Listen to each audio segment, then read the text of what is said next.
Vamos lá então para o nosso estudo, graça e paz, irmãos e irmãs. Eu tive o desafio e a missão de trazer esse estudo para nós hoje aqui, né? Os pastores estão ausentes, né?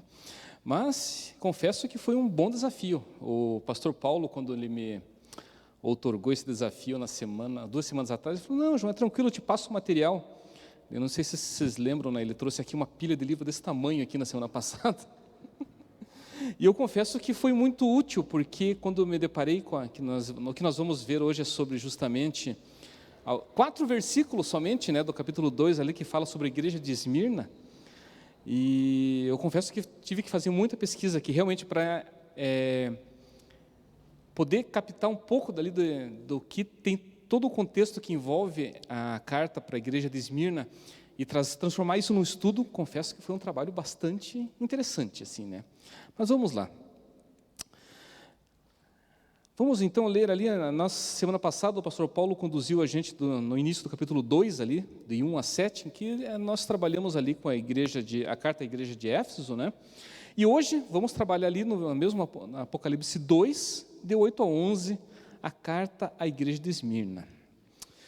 Vamos ler aqui então esses versículos que vamos trabalhar hoje.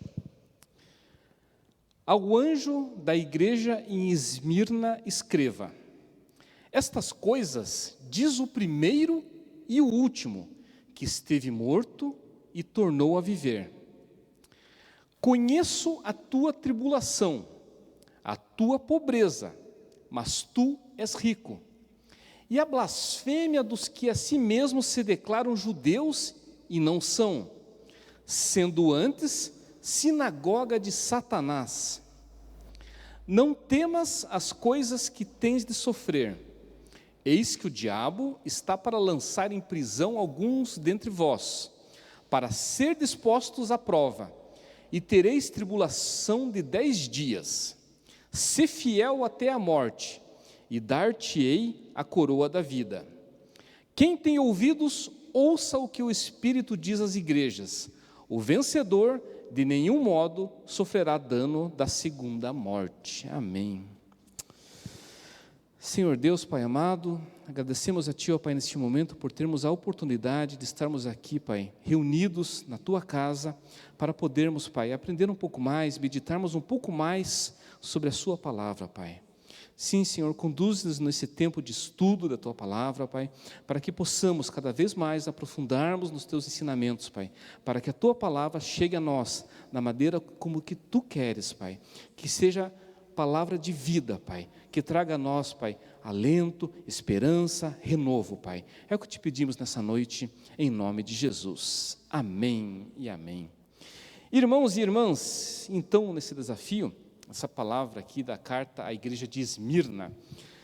Então, assim, as palavras de Jesus para uma igreja, a igreja de Esmirna, ela é conhecida como uma igreja que era muito perseguida. E nós vamos tentar nos aprofundar nesse conceito, por que a igreja de Esmirna era tão perseguida naquela época, talvez mais do que as demais igrejas ali da região, né? E as palavras de Jesus para a igreja de Esmirna naquela época fortaleceram a fé dos cristãos que ali congregavam naquela igreja primitiva, né? Homens e mulheres que naquela época eles tinham as mesmas fraquezas e limitações, né, que as nossas, né? Eles tinham fraquezas, tinham limitações, mas eles mantiveram a fé, ainda que muitos deles morreram martirizados, né? Homens dos quais o mundo não era digno, né? Isso está lá só citando Hebreus 11:38.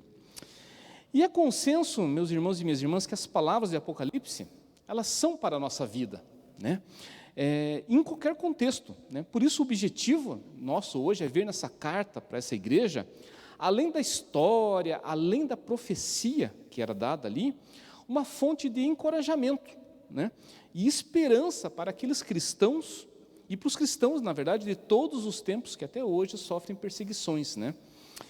Então eu quero começar, antes da gente se aprofundar na carta, no contexto da cidade de Esmirna, na época, né? Então eu queria, Valmir, você consegue projetar a imagem ali do nosso mapa de Esmirna lá? Eu trouxe umas ilustrações ali. Então, essa daqui é na antiga, as igrejas, mostram as 7 igrejas da Ásia. Não sei se vai ficar fácil de ver, mas Esmirna, então ali tem 7 igrejas lá. Deixa eu ver se esse daqui funciona. Não funciona, não vai dar para ver também. Mas Esmirna está ali onde tem a igreja de Pérgamo, Tiatira, Filadélfia, Esmirna, Sárdia, Éfeso e Laodiceia, todas em vermelhos ali. Toda essa área hoje é a atual Turquia, né? E ali, né, o pastor Paulo começou o nosso estudo com a igreja de Éfeso, né? Ela fica um pouco mais ali abaixo e Esmirna logo acima. A característica dessas duas igrejas, né, dessas duas cidades, Éfeso e Esmirna, que elas estavam cidades costeiras, ali bem pertinho do mar Egeu ali, né? Então podem deixar esse mapa ali um pouquinho, enquanto nesse momento, Vomir. Vamos falar um pouquinho sobre a cidade de Esmirna, para a gente tentar se contextualizar o que aqueles cristãos passavam naquela época, nessa região aí, né? Então, Esmirna, hoje a cidade de Esmirna, ela fica na Turquia, ela é conhecida com o nome de Izmir, né? E ela hoje ela é a 3ª maior cidade da Turquia, né? E ela é o 2º hoje, o porto mais importante do país. Mas naquela época, né? Naquela época do Novo Testamento, Esmirna era uma cidade antiga, de uma região habitada durante milhares de anos antes de Cristo. Então, a cidade é muito antiga. Tanto que, pela característica portuária dela, ela era chamada de Porto da Ásia, porque ela tinha, né, a excelente baía ali do mar Egeu, né? Então, essa cidade de Esmirna, ela chegou a ser destruída, totalmente destruída pelos ilídios em 600 a.C., e foi reconstruída pelos gregos, lá mais ou menos no final do 4º século antes de Cristo, né? Ou seja, 400 anos antes de Cristo, ela foi reconstruída, a cidade ganhou nova vida. Tanto que aí vem um dos termos que falam muito de Esmirna, que ela pode ser descrita como uma cidade que morreu e tornou a viver, né? E na época do Novo Testamento, né, onde se passa esse momento, né, todo que nós vamos estudar hoje, ela tinha uma população mais ou menos de uns 100 mil habitantes naquela época, e por ser, né, um porto, ela era o ponto de ligação entre a Europa e a Ásia, naquela região ali, ou seja, pelo fato de passar muito comércio ali, era uma cidade muito próspera, era uma cidade muito rica financeiramente.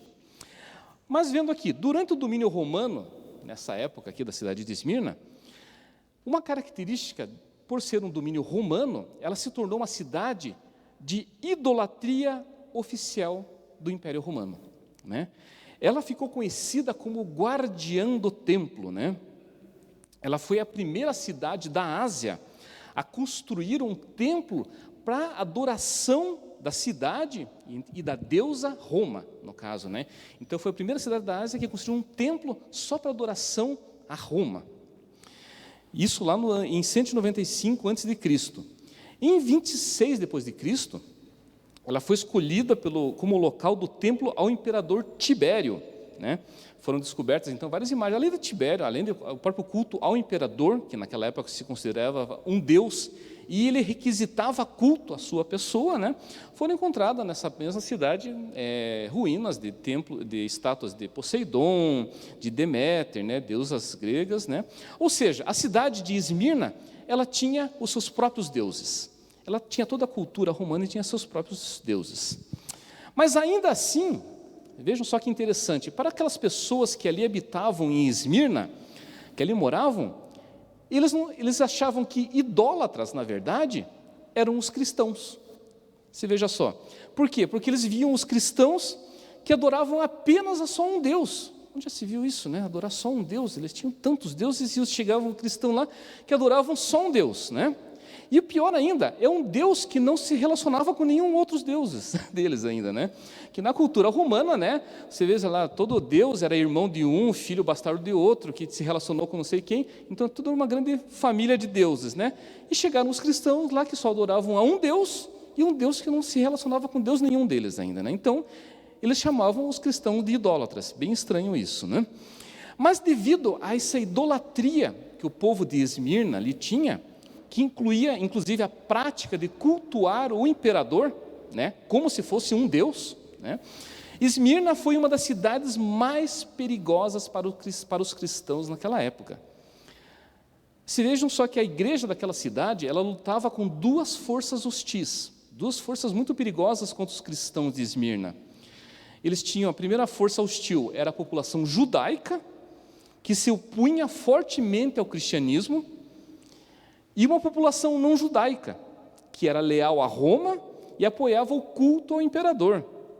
Vocês vejam, né, que em um ambiente como esse, a perseguição e o sofrimento dos cristãos era ainda mais inevitável ainda, não tinha como, era muito difícil de prosperar ali, né, os cristãos.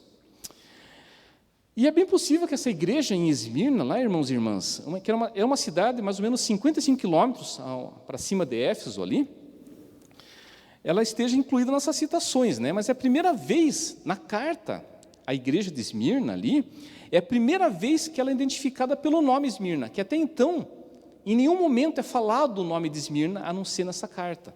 Era uma igreja, uma cidade, por conseguinte, a igreja que ali se formava, muito desconhecida. Assim, a primeira vez que ela foi citada foi nessas citações do Apocalipse.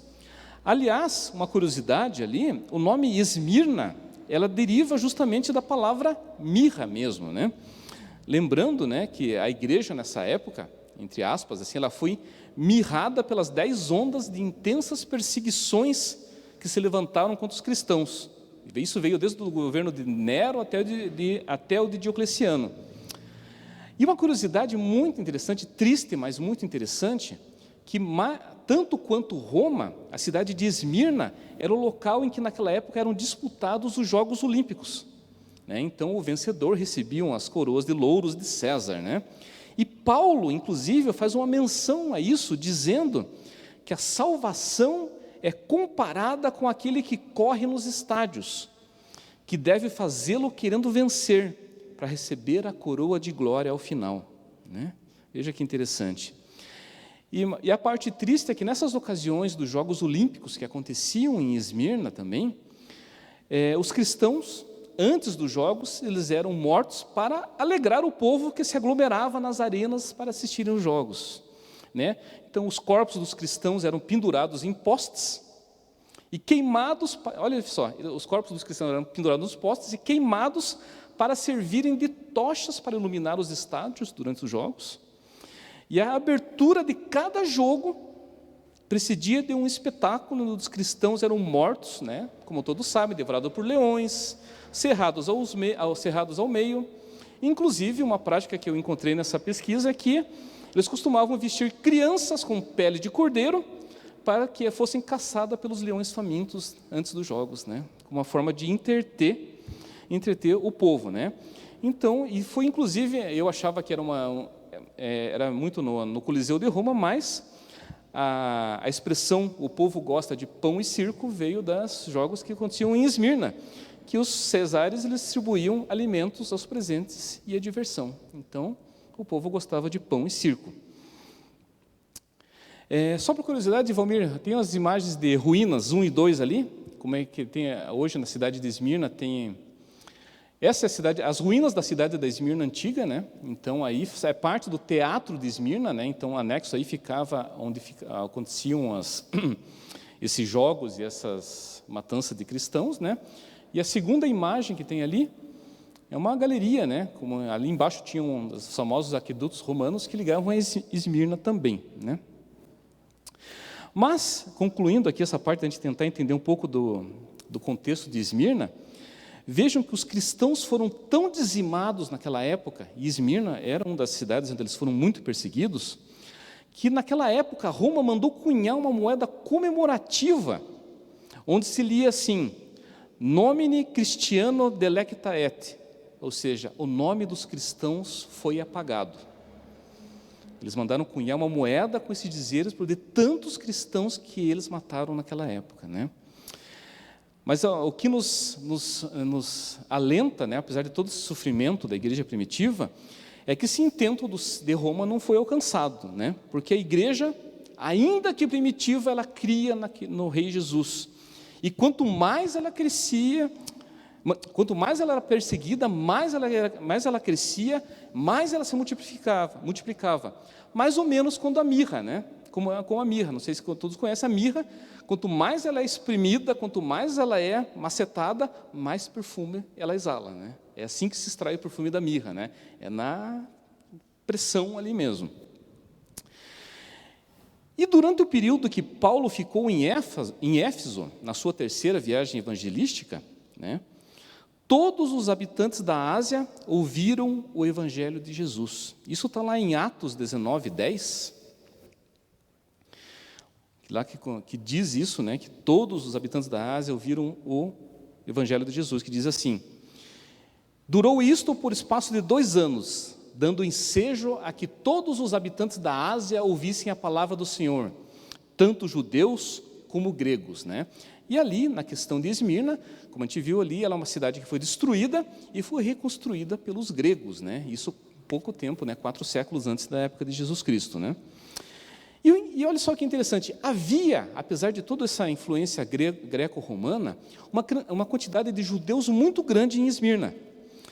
Mas o mais triste também, além de tudo, da continuação disso, é que eram justamente os judeus os delatores dos cristãos daquela época aos romanos. Justamente eles também, de novo. Pedro incluiu, né, os eleitos e forasteiros da Ásia entre os destinatários da sua primeira carta, né? Então, ali está lá em 1 Pedro 1, né, onde que Pedro incluiu todos os forasteiros, né, que diz assim, ó, 1 Pedro 1. Pedro, apóstolo de Jesus Cristo, aos eleitos que são forasteiros da dispersão no Ponto, Galácia, Capadócia, Ásia e Bitínia, né? E assim, o livro de Apocalipse ele foi escrito na última década do 1º século, né? Então, assim, naqueles 90 anos ali, 90 para 100 anos da era cristã, e nesse período, né, o maior perseguidor dos cristãos era, sem sombra de dúvidas, o Estado romano, né? Na pessoa do imperador, que na época era Domiciano, né? Ele reinou de 81 a 96 depois de Cristo, né? E o interessante é que esse imperador se intitulou Deus, né? Ou seja, o governante político era considerado Deus, ele se auto-intitulou Deus, né? E Domiciano considerava ato de rebeldia contra o império não prestar culto para ele. E os cristãos que não o adorassem eram presos, torturados e mortos. Olha só que coisa interessante, né? E eu estava, analisando esse contexto de que o imperador se achava um Deus, a gente pensa, nossa, era uma coisa muito do passado, da época romana, e a gente pensa assim, não, né? Resgatando as minhas origens orientais aí, por exemplo, na época da Segunda Guerra, o imperador do Japão era o Hirohito, e ele foi o último imperador do Japão que tinha o status de divindade, né? Após a capitulação do Japão na guerra, em que os Estados Unidos dominou o Japão ali, eles mantiveram a monarquia japonesa, na figura do imperador, como símbolo do povo japonês, mas o status de divindade, que até então vinha desde a monarquia japonesa, é considerada a mais antiga do mundo, ela vem desde 660 a.C. até hoje, a mesma família, né? Então é a dinastia mais antiga. Todos eles, até o Hirohito, que ele tinha status de divindade, ele era considerado um deus pelo povo japonês também. Depois disso, o filho dele, o Akihito, e agora esqueci o nome do outro agora, não são considerados deuses, mas até o Hirohito, ou seja, ele faleceu em 1888, se não me engano, né? Até 45 no final da guerra, ele era status de Deus também. Ou seja, até os tempos atuais, a gente tinha algumas culturas que acreditavam que o governante era um Deus também. Mas só para a gente encerrar esse contexto da cidade de Esmirna, a última imagem, Valmir, Esmirna atual, tem ali, hoje Esmirna é uma cidade bem diferente, uma cidade moderna, né? Se alguém um dia tiver a oportunidade de visitá-la, bem diferente do que era na época. Ela fica na Turquia, continua sendo um porto muito importante, né? Então, se alguém tiver naqueles momentos de viajar, além de viajar de balão na Capadócia, ali na Turquia, dá para visitar Esmirna, além de todas as 7 igrejas, né? Éfeso, Esmirna, né? Laodiceia, mas é uma cidade bastante moderna. Essa é a cidade que se chama, ela tem outro nome, Izmir, né? Izmir é o nome dessa cidade hoje. Mas é interessante poder visitar uma cidade moderna e saber que ali foi o palco tão vivo da história cristã, né? Então, irmãos e irmãs, né, fechando esse momento que a gente deu uma aprofundada na cidade de Esmirna, né, por isso e por tudo mais, a gente não tem muitas informações específicas sobre a igreja de Esmirna, além dos 4 versículos dessa carta, né? Essa carta que começa como a carta ao anjo em Esmirna, né, a gente não tem nenhuma outra menção a Esmirna, além dessa carta. Mas o pouco que nós sabemos sobre Esmirna é positivo. Essa carta, ela elogia e ela encoraja, né? Sem oferecer nenhuma crítica aos cristãos de Esmirna. Mas por que será, né? Se a gente for ver assim, na igreja, quando o pastor Paulo trouxe para nós aqui a igreja de Éfeso, né, a primeira das cartas, as cartas elogiavam, né, os cristãos de Éfeso pelo trabalho árduo, pela perseverança, né? Mas eles repreendiam os cristãos de Éfeso porque eles já tinham abandonado o primeiro amor. Eles tinham abandonado o primeiro amor, né? E a carta incitava os cristãos a eles, lembre-se de se arrependerem, né? Lembre-se de se arrependerem. Já em Esmirna, os cristãos que ali estavam em Esmirna, eles viviam um momento tão difícil de perseguição em Esmirna, que as cartas elogiam os cristãos porque eles sofrem perseguição e pela pobreza que eles passam. E não tem repreensão nenhuma para aqueles cristãos. Não tem, os cristãos em todas as outras igrejas que a gente vai caminhar ao longo desses estudos nos próximos meses, todos os cristãos, a igreja de Pérgamo é repreendida porque eles transigiam, a Tiatira pela imoralidade, etc. Todas as igrejas eram repreendidas nas cartas por algum motivo. A de Esmirna não teve nenhuma repreensão nas cartas. Isso é bem interessante. Mas vamos lá, vamos voltar às nossas cartas. A carta ali, né, os 4 versículos, em que a gente vai dar uma aprofundada ali, o que Jesus tinha, né, para falar para aqueles cristãos que estavam em Esmirna. Primeira coisa, né, o versículo começa ali, né, vamos falar dos destinatários da carta, né, para quem essas cartas se destinavam. E o versículo 1 começa lá, o versículo não, é o versículo 8. Ao anjo da igreja em Esmirna escreve. Mas espera lá, quem seria o anjo da igreja de Esmirna? Alguns estudiosos, alguns comentaristas, eles acreditam, como Champlin, né, eles acreditam que aí era falado sobre os seres celestiais, sobre os seres angelicais e sobrenaturais, né, que seriam os guardiões da igreja, aqueles que protegiam a igreja. Mas muitos outros estudiosos, eles defendem que a carta era justamente direcionada ao pastor ou ao bispo responsável por aquela igreja de Esmirna, né? Então, assim, tem essas duas vertentes para quem era destinado, né, ao anjo da igreja de Esmirna, mas o consenso que todos chegam é que a carta é endereçada a Esmirna e tem a mensagem para a igreja de Cristo em geral, sem distinção, né? Então, esse é o destinatário da carta.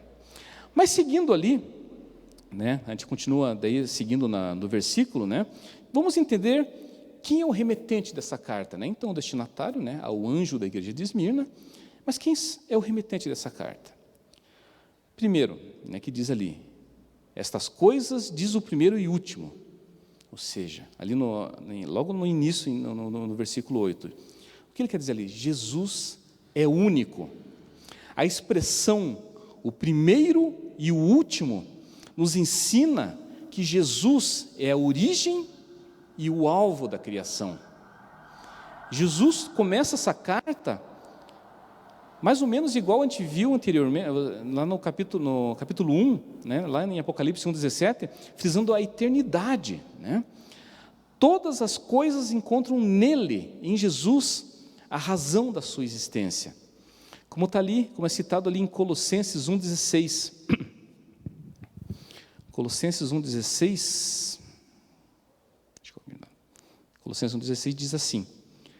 Colossenses 1,16 diz: pois nele foram criadas todas as coisas nos céus e sobre a terra, as visíveis e as invisíveis, sejam tronos ou soberanias, poderes ou autoridades. Todas as coisas foram criadas por ele e para ele. Olha que maravilhoso, né? Então, tudo, por isso que ele diz assim, essas coisas diz o primeiro e único, Jesus é único, né?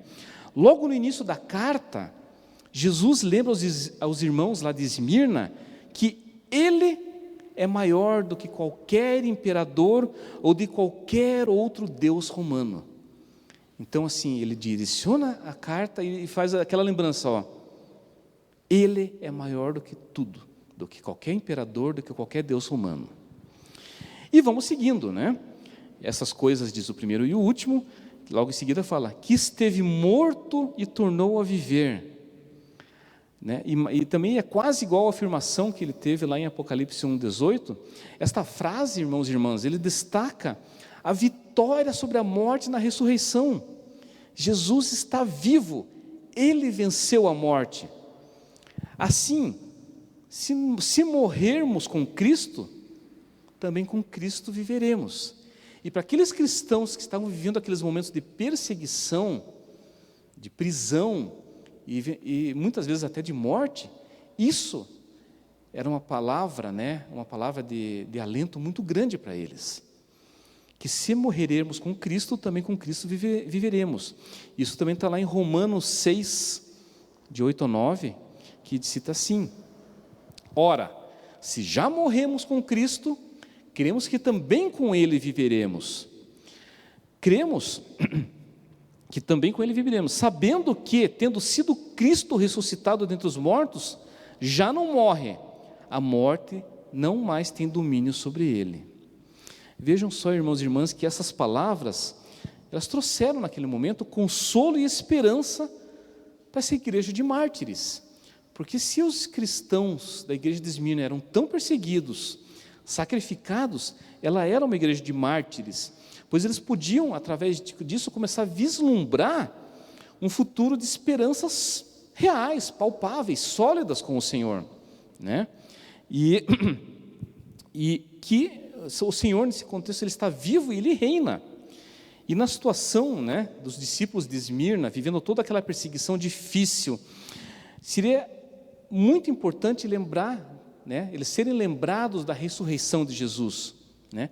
Porque o Senhor deles, aqueles em quem eles criam, não fracassou diante da morte, Ele venceu. E eles, os cristãos de Esmirna, sendo fiéis, deveriam ter a mesma esperança também de vitória no final. Inclusive, encontrei um comentário sobre esse versículo, né? Um comentário de John Wesley, justamente sobre esse versículo inicial, que é: o anjo da igreja de Esmirna escreva, essas coisas diz o primeiro e o último, que esteve morto e tornou a viver. John Wesley comentou o seguinte: quão diretamente esta descrição tende a confirmá-lo contra o medo da morte, mesmo com o conforto com o qual o próprio São João foi consolado, o anjo dessa igreja deve ser consolado. Então, numa própria meditação de Wesley, ele trouxe ali que era um consolo e esperança, né, que mesmo contra o medo da morte, havia esperança, né, da mesma forma que Jesus ressuscitou, havia esperança, né, para os fiéis de Esmirna. Terceiro ponto, a gente viu que nesses versículos, o remetente da carta diz que Jesus é único, que Jesus está vivo. E terceiro ponto é que Jesus é onisciente, né? Porque ele diz assim, seguindo nos versículos: conheço a tua tribulação, a tua pobreza. Irmãos e irmãs, o Senhor conhece todas as nossas lutas e aflições. A palavra tribulação aqui no contexto do texto, ainda mais para aqueles cristãos, ela tem o sentido de pressão, opressão. Os cristãos fiéis de Esmirna, eles se tornaram pobres, né? Ele fala muito de assim: eu conheço a tua tribulação, eu sei por que você está passando, a tua pressão, a tua opressão, eu conheço a tua pobreza. Mas eles não eram pobres porque eles não trabalhavam, e sim porque eles eram perseguidos naquela cidade. E uma vez que eles eram identificados como cristãos, eles tinham as suas propriedades confiscadas ou destruídas. A simples sobrevivência dos cristãos era difícil. Jesus, então, ele vê, né, e através da carta ele manifesta isso, ele viu o sofrimento de seus seguidores. Da mesma maneira que Jesus, ele se compadeceu dos seus angustiados durante o seu ministério. Isso está lá em Marcos 1,41. Marcos 1,41. Que diz uma frase assim, né? Olá. Jesus, profundamente compadecido, estendeu a mão, tocou-o e disse-lhe: quero, fica limpo, né? Ele olhou com compaixão para aqueles que sofriam em Esmirna. E olha que ele complementa, né?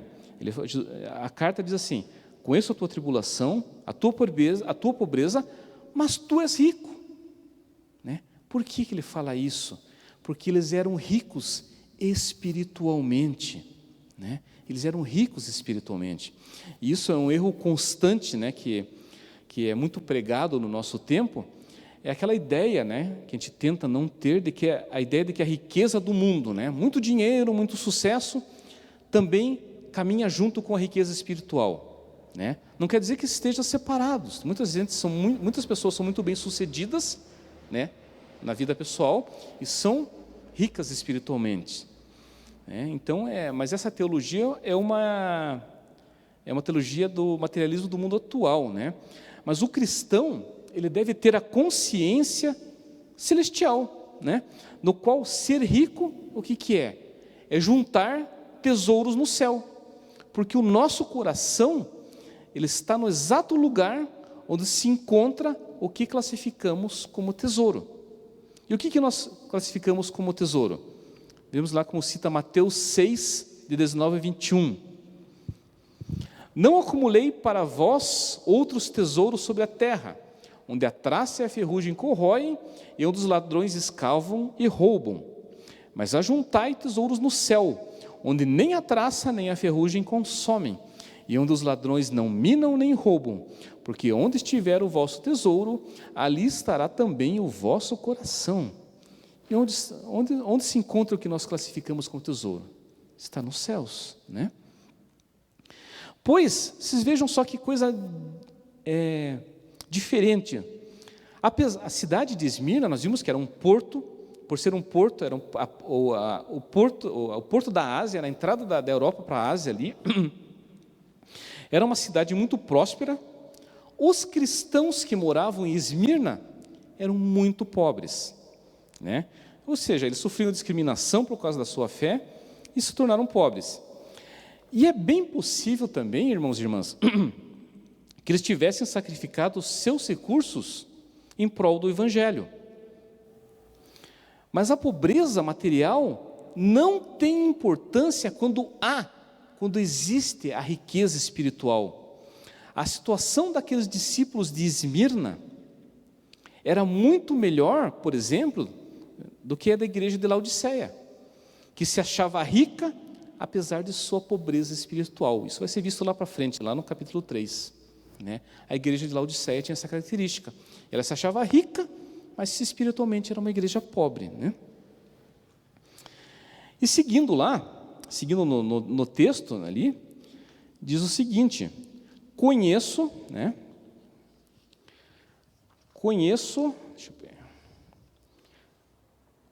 a tribulação por causa que estou passando, a sua pobreza, embora você seja rico, e a blasfêmia do que se declaram judeus, e não são, sendo antes sinagoga de Satanás. Olha que coisa forte. A blasfêmia dos que a si mesmos se declaram judeus e não são, sendo antes sinagoga de Satanás.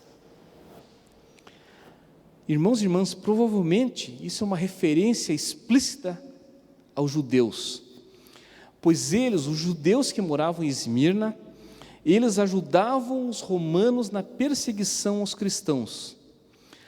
Aqueles judeus, eles faziam acusações caluniosas contra os cristãos diante das autoridades romanas, e por isso eles não podiam ser considerados Israel de Deus, apesar de serem judeus de nascimento. Olha só que coisa, né? Uma vez que eles se posicionaram contra os cristãos e a favor do paganismo do Império Romano, os judeus incrédulos se tornaram agentes de Satanás. E fala outra coisa ali, né? Fala assim: e a blasfêmia dos que se declararam judeus e não são. Gente, blasfemar, o que todo mundo sabe, é falar mal. E frequentemente a gente trata assim a blasfêmia refere-se à blasfêmia contra Deus. Mas aqui, porém, no contexto dessa carta, né, à igreja de Esmirna, a blasfêmia é um aspecto do sofrimento, né?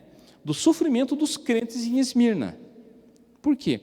Essa dimensão, ela veio das pessoas que se chamavam judeus, mas de fato não eram verdadeiros judeus. Os judeus, inclusive, eles tinham a sinagoga em Esmirna, eles perseguiam os cristãos. Ao invés de serem verdadeiros judeus e descendentes espirituais de Abraão, eles eram servos de Satanás, o principal mentiroso e acusador dos fiéis, né? Isso a gente pode ver lá, a gente vai ver mais para frente em Apocalipse 12, em João 8,44, a gente tem vários textos que mencionam isso. Mas, irmãos e irmãs, uma vez que a gente viu aqui o destinatário da carta, os remetentes, essa carta à igreja, aos cristãos da igreja de Esmirna lá, ela nos traz também alguns avisos, né, muito inquietantes, né? Que, por exemplo, lá em Apocalipse 2,10, ele diz assim: não temas as coisas que tens de sofrer, né? Não temas as coisas que tens que sofrer. Gente, nós oramos, né? É comum a gente ora para que nós estejamos livres do sofrimento, né? Todo mundo faz isso. Mas, muitas vezes, o sofrimento, ele é inevitável em nossas vidas, né? Jesus está dizendo ali nessa carta,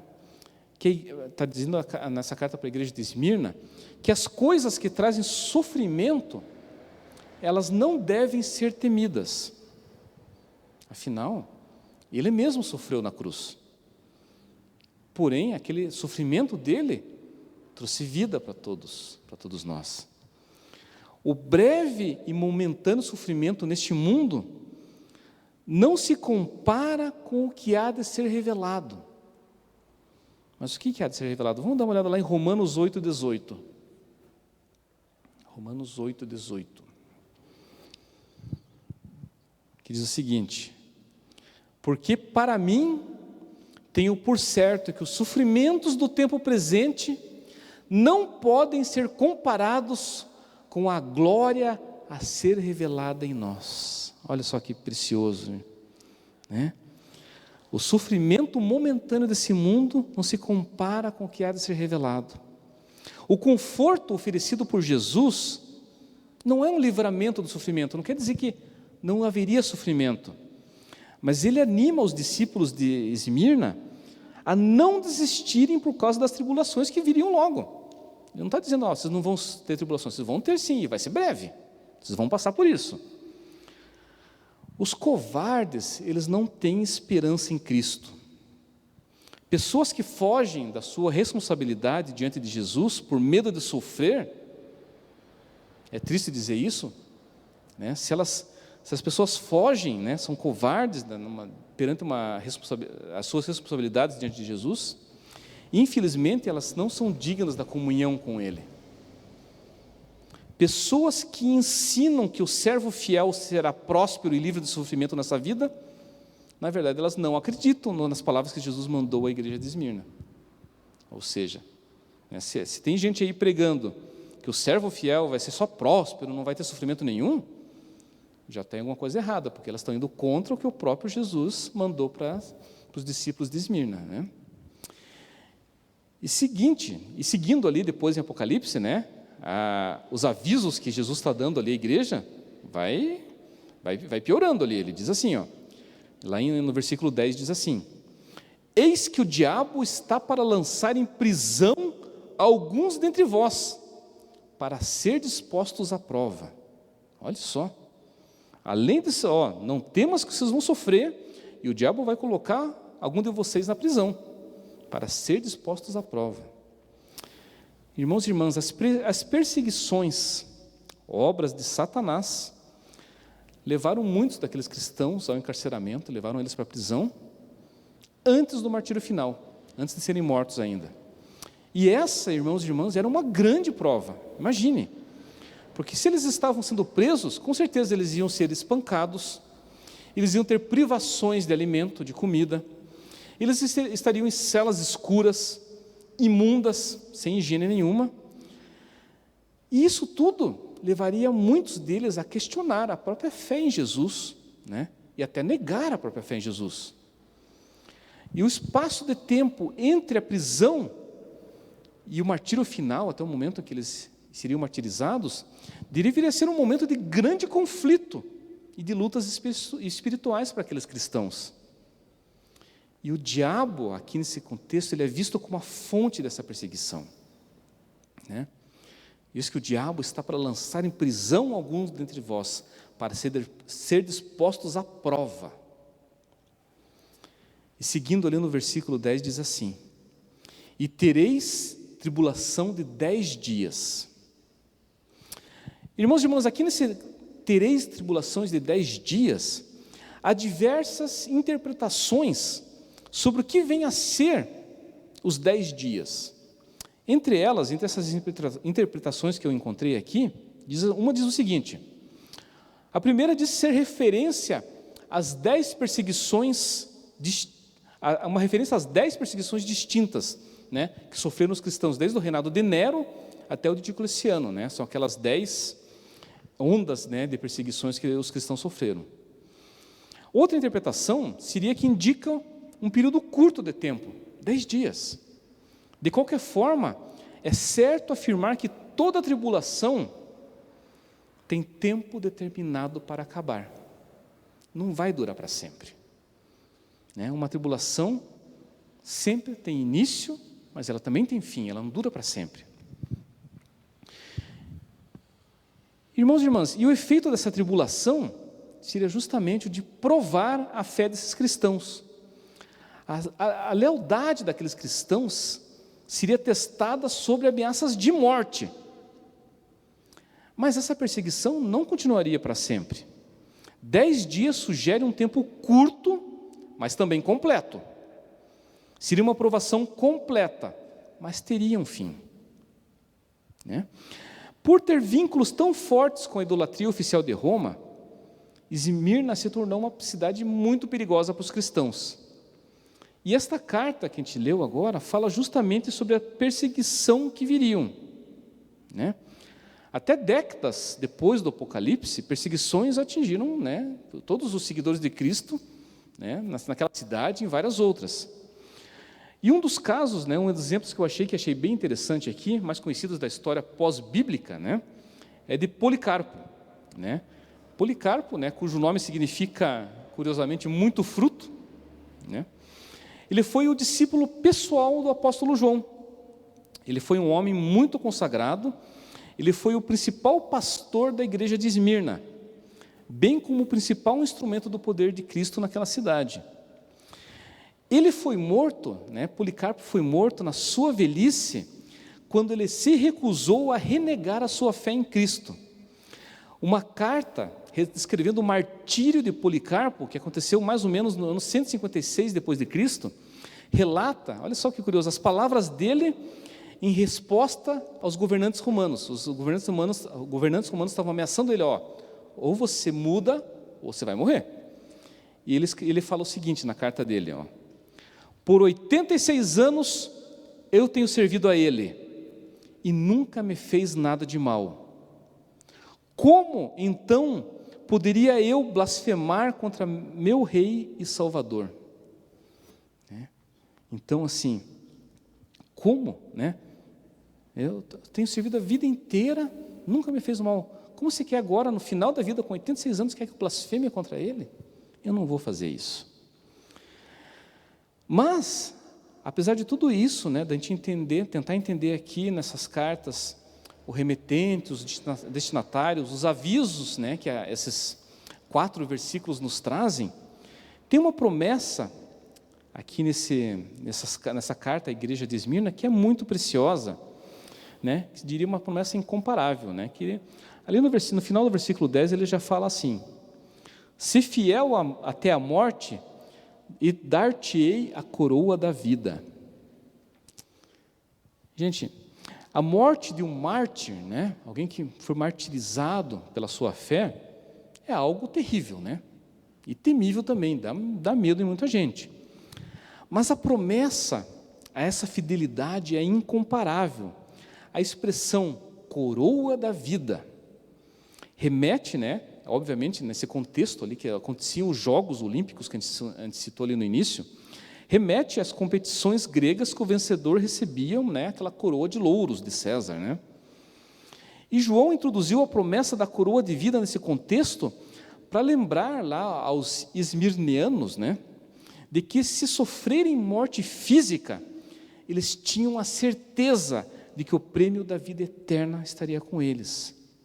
O fim desta perseguição para alguns, infelizmente, poderia ser a própria morte, mas mesmo assim, eles deveriam ser fiéis. E olha só, mesmo sabendo que eles iam morrer, eles continuavam fiéis. E às vezes nós, né, arrumamos qualquer desculpa para não fazer algo que Deus pede, né? Mas nada, nem a própria vida deve ser mais importante do que a nossa fidelidade a Deus. E os cristãos de Esmirna, eles eram provados, eles foram confrontados, mas eles também foram lembrados sobre isso, né?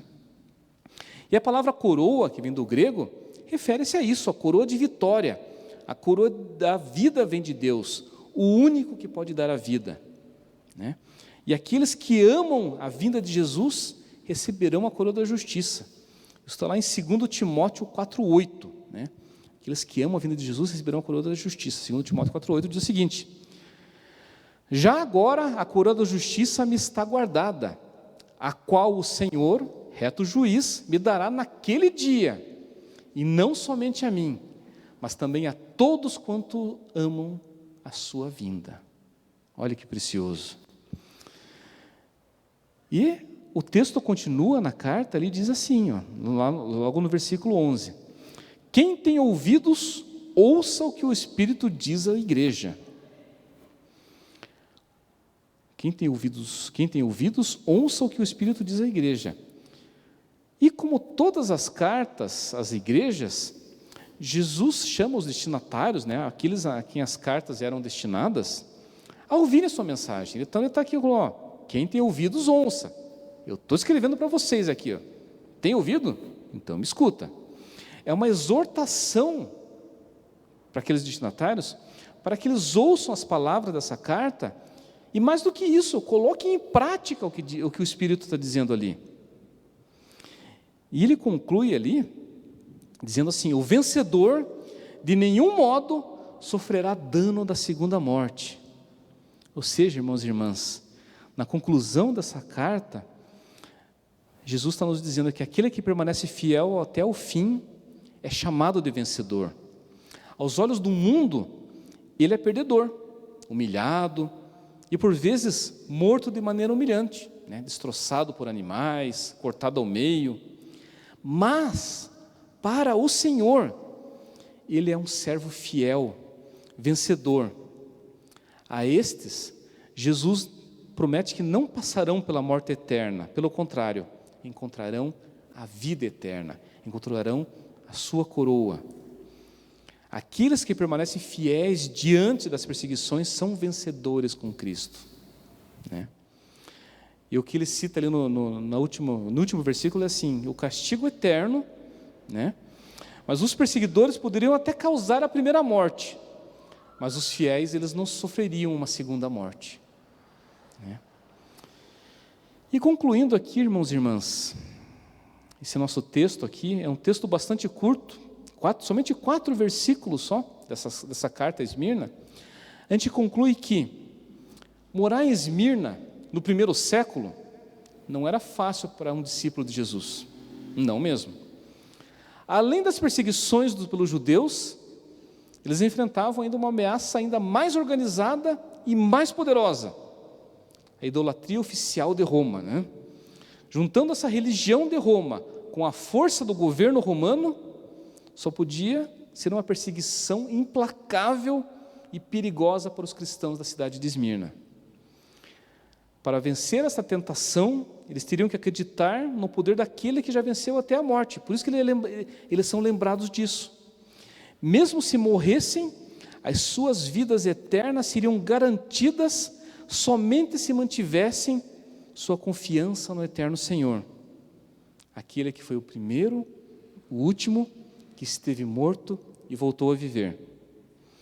E a última mensagem que eu trago para esse nosso estudo de hoje seria, né, essa carta de Apocalipse para hoje. Os cristãos da igreja de Esmirna, eles eram e são reconhecidos pelo Senhor como uma igreja que se esforçava para ser fiel a Ele, mesmo diante do perigo de morte terrível. E a nossa igreja hoje, como que ela é reconhecida pelo Senhor? Quais que são as nossas características? O que o Espírito diria para a nossa igreja hoje? Então, assim, eu trouxe ali a igreja de Éfeso, como é que ela era reconhecida, a igreja de Esmirna, e a gente vai ver todas as igrejas nas próximas quartas-feiras, qual que é o legado que cada igreja dessa deixou naquela época, né? Um momento tão difícil, tão atribulado para os cristãos primitivos. E hoje, a nossa igreja de Jesus Cristo, como que ela vai ser lembrada e reconhecida daqui a 1000, 2000 anos? Como é que será que nós gostaríamos de ser lembrados, né? E eu finalizo, né, nosso estudo dizendo assim, que o Senhor nos reconheça, é a minha esperança, como uma igreja fiel até a morte. Quem dera semelhante à igreja de Esmirna. E que essa cidade que nos cerca, aqui onde nós estamos, nos reconheça, né, como verdadeiros seguidores de Cristo. Amém, irmãos? Vamos orar para encerrar? Senhor Deus, Pai amado, Pai de amor, Pai de perseverança, Pai de renovo, Pai de misericórdia. Paizinho querido, somos gratos, Pai, por termos podido navegar agora nessas Suas palavras, Pai, nessa carta a esta igreja tão perseguida naquela época, ó Pai. Uma igreja que se mostrou fiel, apesar das perseguições, das torturas, das mortes iminentes, cristãos naquele início de caminhada se mostraram fiéis até o fim, Pai. Pai, aquela chama que esteve aos cristãos de Esmirna naquela época, Pai, acende, nem que seja uma parte dessa chama em cada um de nós, Pai. Que possamos, apesar das contrariedades, apesar dos impedimentos, apesar de tudo que a sociedade moderna nos traz, Pai, que não nos deixa, às vezes, mantermos uma fidelidade contigo, Pai. Acende, Pai, para sermos cristãos fiéis até o fim, Pai. Independente das temeridades, independente das ameaças, Pai, que sejamos reconhecidos, Pai, como os cristãos que foram fiéis até o fim, Pai. Acende, Pai, a nossa igreja, incendeia a nossa igreja para que seja uma igreja que ilumine, Pai, que seja reconhecida, Pai, como uma igreja que se manteve fiel, Pai. Pai, somos gratos por esse momento, somos gratos pelos momentos que ainda virão, Pai. Pai, acompanha cada um de nós em nossas caminhadas, ó Pai. Dá-nos o renovo, a esperança, Pai. Porque sim, Pai, sabemos que tudo que vem de Ti para essa nossa vida, Pai, permanecerá. É o que te pedimos e agradecemos em nome de Jesus. Amém e amém.